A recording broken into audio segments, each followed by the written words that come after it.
সালাম আলাইকুম। আহ সুদূর মাগুরা থেকে ছুটে আসলাম যশোরে। যশোরে আড্ডাখানায় আজকে পাওয়া যাচ্ছে অ্যারাবিয়ান খাপসা এবং মাসালা রাইস।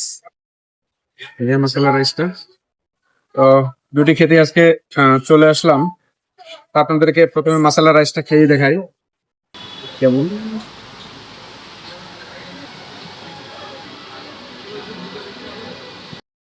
মাসালা রাইসটা দেখতে যেমন তার টেস্টটা ঠিক তেমনই।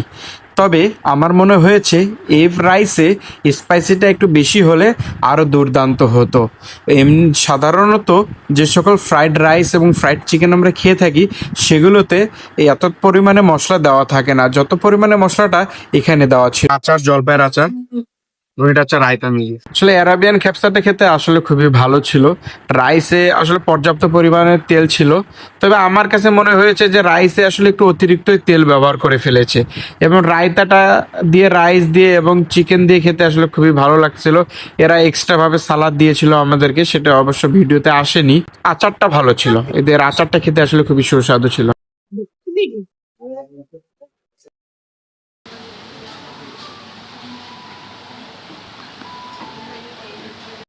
পরবর্তীতে আমি নিজে হাত দিয়ে খাওয়া শুরু করে দিলাম। আসলে অ্যারাবিয়ান খ্যাপসাটা চামচ দিয়ে খাওয়ার চেয়ে হাত দিয়ে খাওয়াটাই বেশি মজা লেগেছে।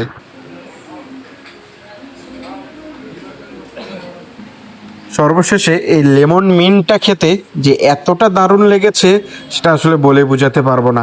আপনারা যারাই যশোরে যাবেন অবশ্যই লেমন মিন্টটা ট্রাই করে দেখবেন।